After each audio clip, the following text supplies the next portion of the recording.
Welcome back everyone, Monica here, and today I'm doing a video that is very much inspired by Carrie from Carrie's Mystical Musings. Not that long ago she did a video where she talks about using tarot in magic and spell work, and she talks about tarot as her main go-to spiritual tool.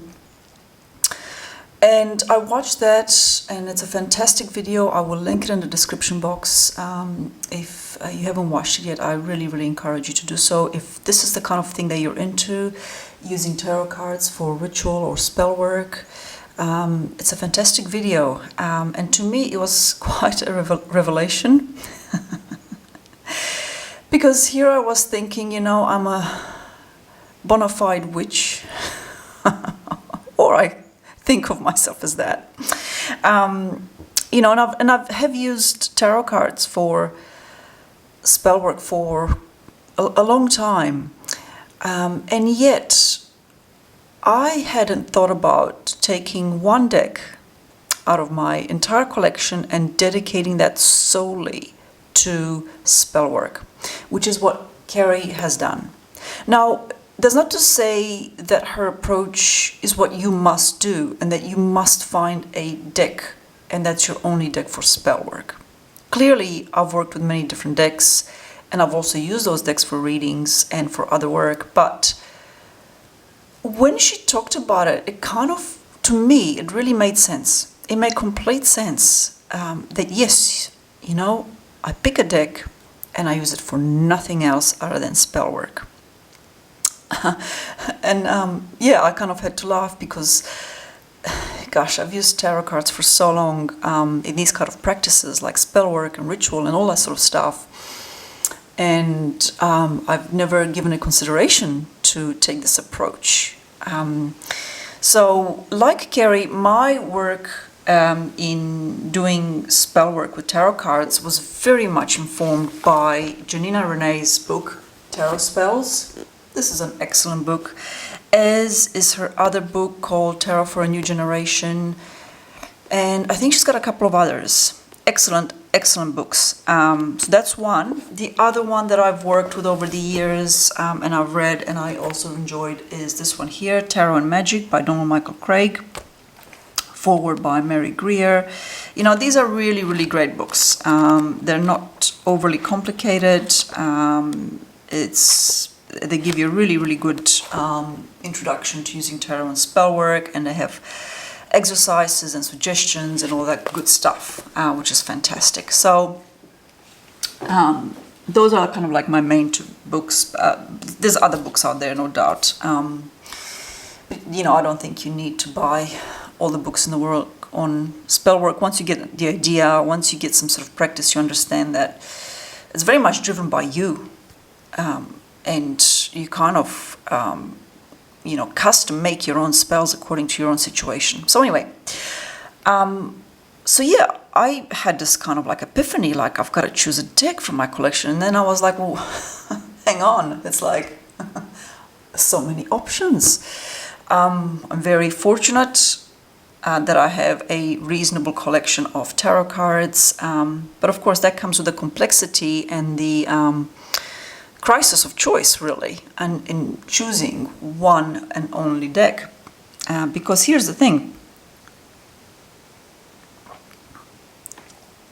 I'm going to enjoy some tea as we have this lovely conversation. Here's the thing. I narrowed it down to about 6 decks, and I'll go through those and I'll explain why I thought they would make good decks for spell work and why I ultimately didn't choose them. But you've got to think about things like, if that's my one and only deck, even though I have a spare copy of that particular deck, which I did in a couple of the cases, I still wouldn't want to use that spare copy for readings because I don't want to do a spell work and then, go and use that deck a week or two later for a reading and then have that association or that memory kind of linger through. And again, it's not to say that you can't do that or that it won't work for readings once you use it for spell work. As I mentioned, once again, I've done that in the past, but I kind of feel like I'm at this next phase of my tarot practice, of my magical practice, and I just wanted a deck that, even though I do have a spare copy, or if I was to acquire a spare copy, I wouldn't use it for readings. And yeah, the conundrum is that I've got quite a few lovely decks that I do want to use for readings.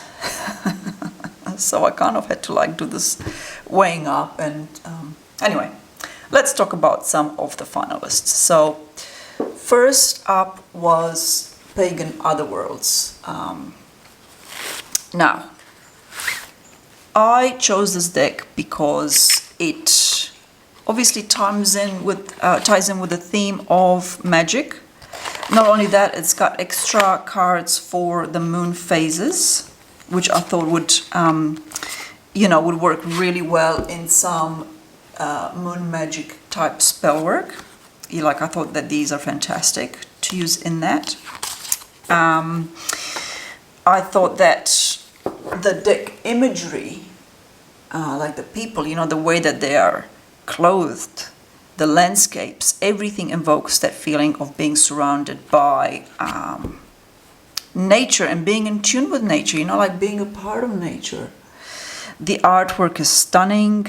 I still consider this one of my top decks, probably my top 3. Really, that's how highly I value it. But because of that,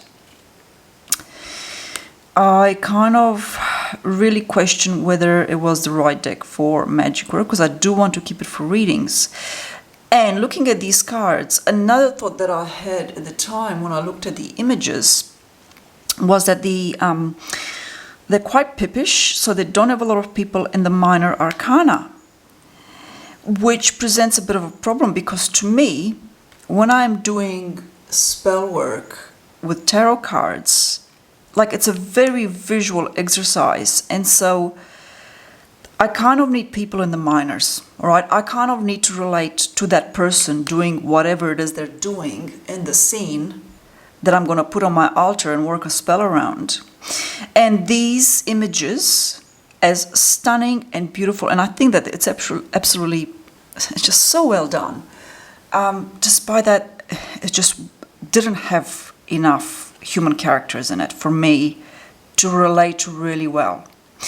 And of course, if you can't, relate to it that well, and this is a personal thing, for a lot of people, this might very well work as a magic deck, but for me personally, because of that, I just couldn't, I ultimately, that was probably the biggest reason I decided not to go with the Pagan Otherworlds, was the minor arcana and the pips. And of course, it's a great reading deck, so, all right, so that was number 1. Okay. Then I thought, well, let's take another deck that kind of has, a bit of a magical, pagan, alchemical kind of feel to it. And indeed, it is called the Alchemical Tarot deck. This is the renewed Alchemical Tarot, edition 3 by Robert M. Place. So I kind of felt like, now this isn't a deck I use for readings very often. Hang on. It's absolutely impossible to get these cards in and out of this box. In the year 2025, we're contemplating going to Mars and we cannot get cards in boxes to fit properly. It's absolutely ridiculous. But anyway, ignore my minor rant. Right, so I think because this one, obviously like alchemy, and to me magic, right, is infused throughout, I thought it would make a great deck. But here we go, once again, the minor arcana, and not just the minor arcana, but the court cards, I realized as I went through, I mean, some of them are fine, like the Two of Cups here, that would be fantastic. And not all the core cards, but some of them. Let me see if I can get to. I want to give you, here's an example. If you want to do spellwork around overcoming challenges, or overcoming adversity, or defeating competitors, or kind of those sort of things. Like, I wouldn't use the Seven of Wands here because, again, I can't relate to it, right? Yeah, and there were a few, like the star. I don't really like this depiction of the star net. I don't know, same Five of Cups. Not that I would use the Five of Cups a lot, although you could use the Five of Cups, by the way, and I have used this as a central card flanked by other positive cards to help overcome grief. But you've got to be very careful how you word things when you do that. It's not a card I would normally choose for spell work. Here's another one, Eight of Swords. Yeah, I mean, I just wouldn't use that. Wouldn't use any of these images. And here we come, King of Vessels. So some of the core cards have animals instead of people, and again, that limits the cards that I would use in this deck for spell work. All right. So there's nothing wrong with it per se as a reading deck, but when it comes to spell work, I want to be able to feel like that's me in that card. Okay, so that's the Alchemical. That's deck number 2. So I put this one aside.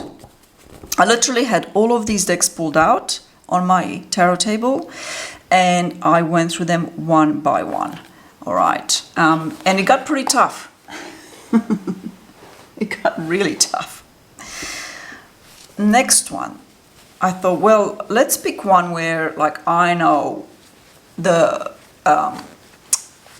minor arcana works really well, all right, in terms of the people and the imagery. And I got out the Unfolding Path. Now this, I honestly think, because of the images, would make a brilliant spellwork deck. People in every card, right?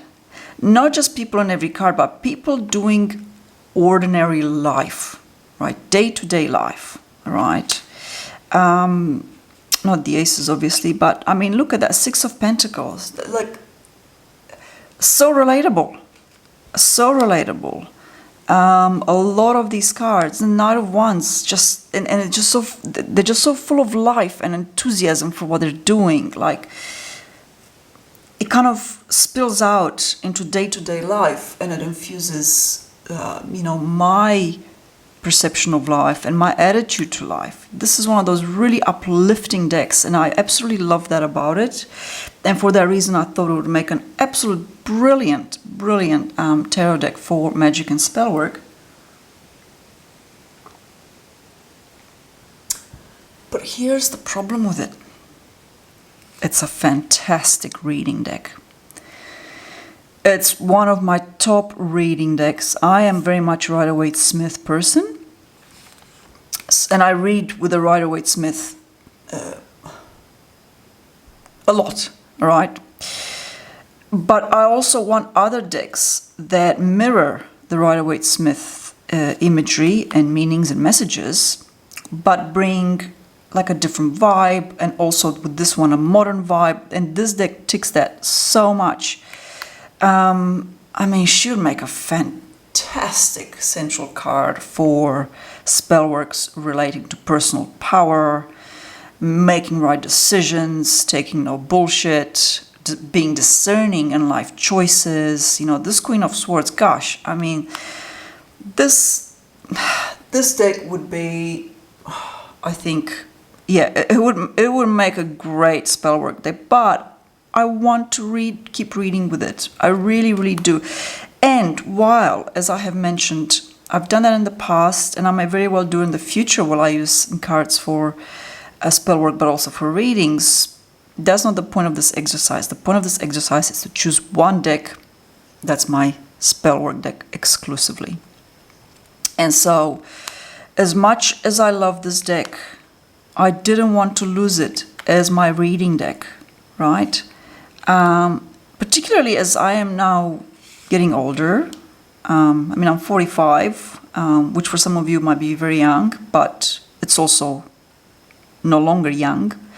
And so what that means is that the clients that I see can like get younger to me. I mean, there's plenty of older clients, not saying that, but you know, I wanted a deck that's relatable to like the younger generations. That's what I'm saying, all right? And I think that this deck absolutely fits the bill, but I love it as a reading deck. So therefore, I will not be using this as my spellwork deck. So this was actually like a really tough choice, in particular because I have a spare copy of it.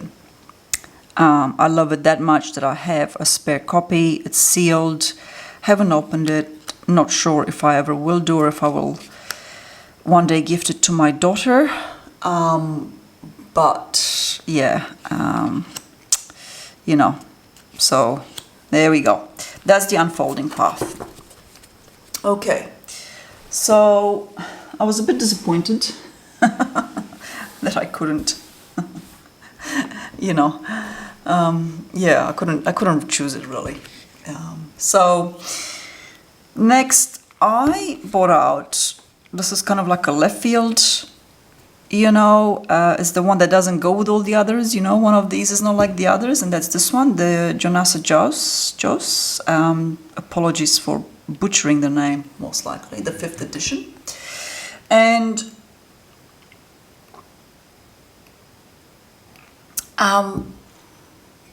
now, why did I get this deck out? Well, first of all, as a deck that I don't really read with. I haven't bonded with it as a reading deck. And I think I might have mentioned that in, oh God, another video. Once again, boxes.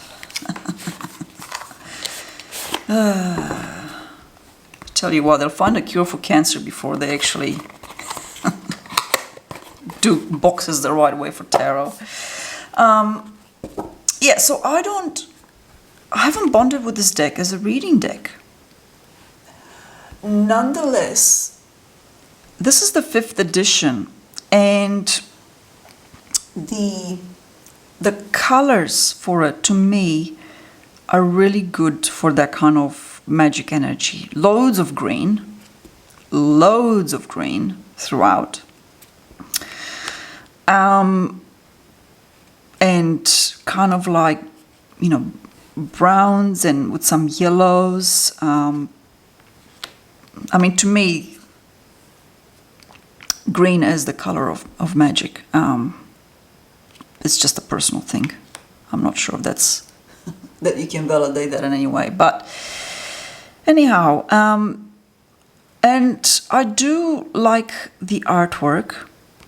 And so to be honest, I pulled this up primarily because I haven't bonded with it as a reading deck, and I thought, well, if I'm not going to do readings with this, right, might as well use it for spell work. But I don't know, I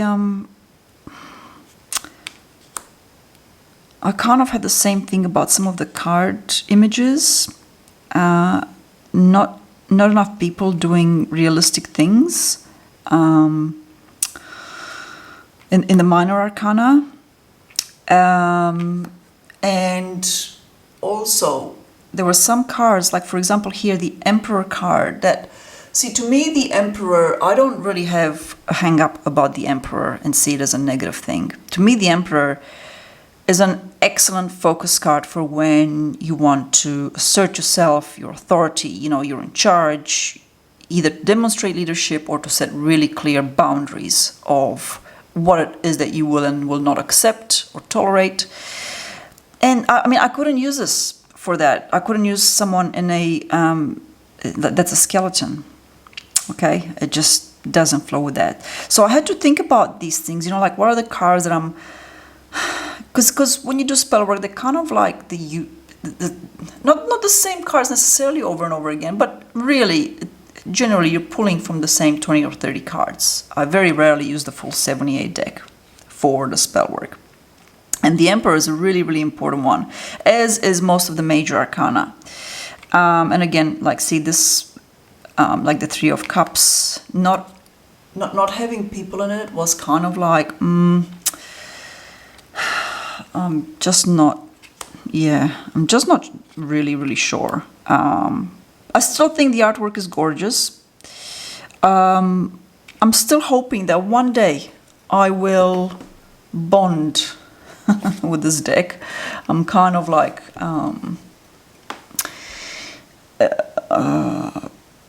yeah, I'm kind of holding out hope because I do like the artwork and I can see why they're so highly sought after, all of the editions. This is the only one that I have, but anyway, long story short, did not make the cut. All right. Now we're coming to like kind of like the final couple of cards and couple of decks, sorry. And oh, let me just get it, sorry. What? All right, so this one and the next one are like the last two before the grand reveal. I thought this deck would make a great spellwork deck because I really love the images. It's got a modern feel to it. This is the Urban Incantations deck by Linear Narciso. Okay. Yeah, very modern. It's got a bit of that witchy kind of energy about it, I think, even though some people might consider it a bit dark, but I like that, you know, I like it. It's, I think it's really nicely done. I like the artwork. I like the people chosen, you know, very relatable. Like, look at this dude here. But yeah, speaking about dudes, actually, one of the reasons I didn't go for this deck is that I kind of felt it has a more masculine energy than feminine. Now, nothing wrong with that per se. But again, I take you back to my point that I made before, is that I need this deck. I need to be able to relate to the images, the people in the deck. All right, I need to be able to see myself in those cards. Because that's just how I work. That's not to say that's how everybody works, but that's just how I work. Very visually oriented.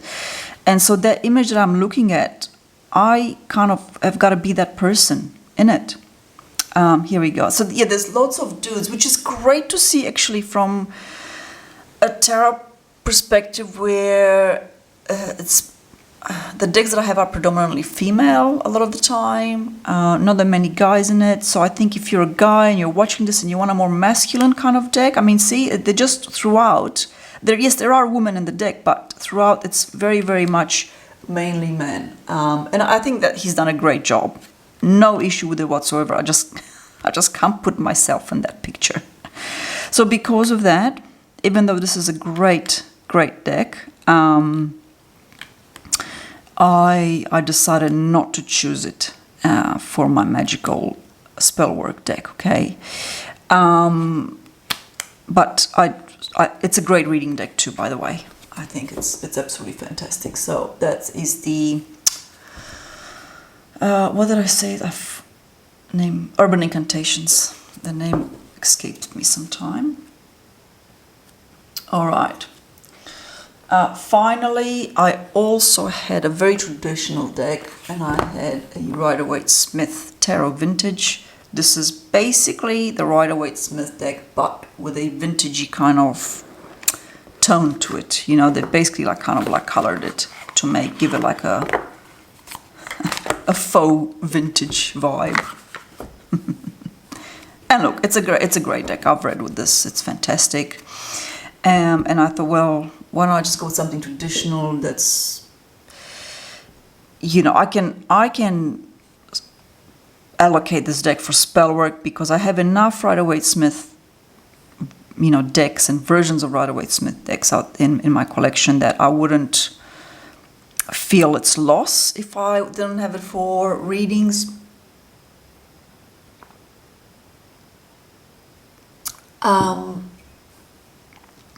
And, you know, the advantage of using this would have been that I know the Rideawait Smith deck fairly well, I would say by now. There will always be a surprise or two. Okay, I think most readers recognize that that's one of the charms of any deck, no matter how long you work with it. That there will be some detail in some card that you've never seen before, even though you've stared at that card for what must be hours. I did think that this would make a great spellwork deck, and it was kind of like a tough choice. I was like, oh, I would say that this probably was my runner-up, out of all of them. I do like the colors chosen and everything. Yeah, I know the deck, I know each card, but yeah, ultimately it wasn't this one. So we come to the deck that I ultimately chose. Now, I'm gonna say this: a lot of people would not go for a deck like this because it is a photographic deck. All right, I understand that. You do what works for you. That's kind of like the underlying disclaimer with any magic and spellwork, tarot or not. But for me, I saw myself in this deck. Absolutely. This is the Silver Era Tarot by Anya Khan. The book is written by Russell J. Moon. Comes in this box that is ridiculous because it's got this. I feel like I could rename this video, Monica's beef with tarot boxes. But anyway, lovely little guidebook and all that. It is absolutely a Rideawait Smith based deck. And now, first of all, let me just say, if you see this deck, and if it's the first time you've seen this deck and you like what you see and you think about getting it, just be careful because the card stock is really off-putting to a lot of people. Let me do a comparison. You see that? This is the US Games, it's the Los Carabeo Tarot Vintage. So it's basically double in thickness. All right, Los Carabeo and the Silver Era. So yes, you've got significant, much more thicker, like it's thicker than average, basically, the cards, which doesn't matter when you're doing spell work, to be honest. In fact, I prefer to have sturdier cards because this is going to last me a long time in my spell work. So, all right, why did I choose this deck? So many reasons. Number one, I think I have done I've done a review on this deck, and I'll put that in the description box below as well if you would like to see that and what I think of the deck, because she's done a fantastic job in creating a photographic deck that is a Rideawait Smith deck. All right.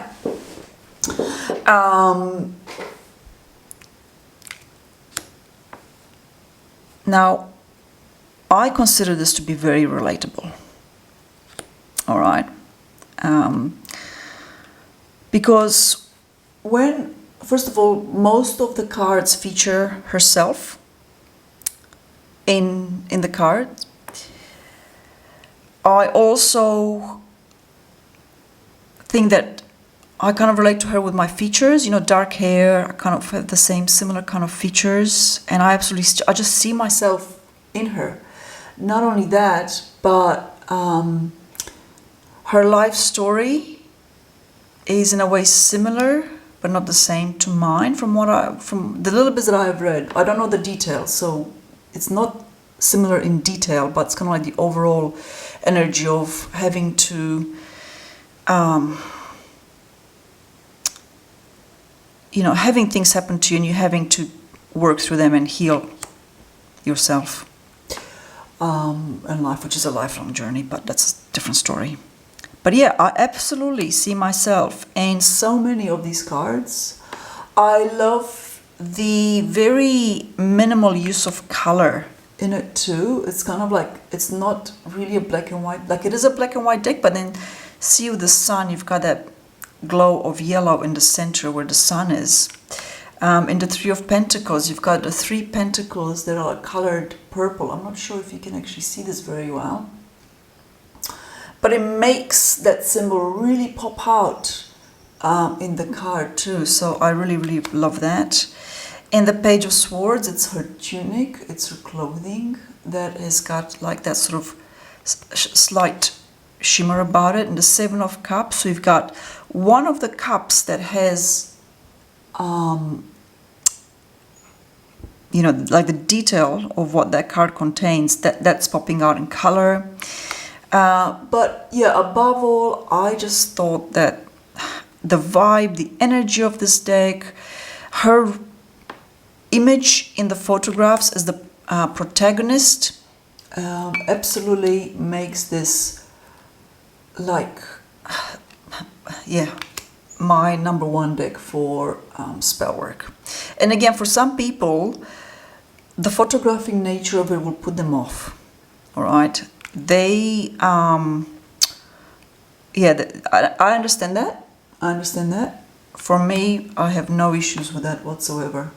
Yeah, gosh, I just think each card that I look at, I can see myself in that card, basically. And I think for me, that is just so important when I'm doing my spell work, all right?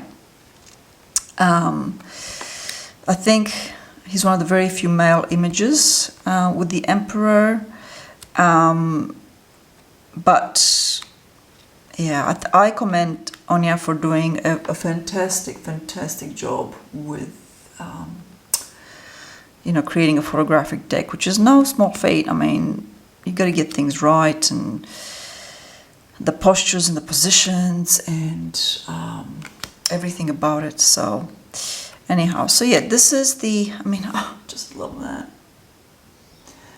This is fantastic central card for when you want to invite some spontaneity into your life, for releasing burdens, for because you're feeling free, right? And for being in the flow of life, you know, for being, you know, for not having boundaries or limitations and just following your heart. And I think she's captured that feeling perfectly here. So beautiful. So yeah, this was quite a journey, or a process, I should say, for me. I love that Queen of Swords. I love it, absolutely. Coming to this step, I did this last week and it's been fantastic, and I've already used this for spell work, and oh, amazing. So yeah, from now on, my one deck for spellwork is the Silver Era Tarot by Anya Khan, and I still have to choose a couple of decks, like a herbal deck. That's gonna be a much more complex you know, process, because I don't have many herbal decks or crystal decks, and I do use them for readings. So, you know, anyway, I'll get there. I'll get there eventually. But and if you're interested, I'll do a video on that too. But it won't be nowhere near as lengthy as this one, because this is the main process. So yeah, if you've made it this far, thank you for being here and for watching and supporting my channel. And until my next video, take care.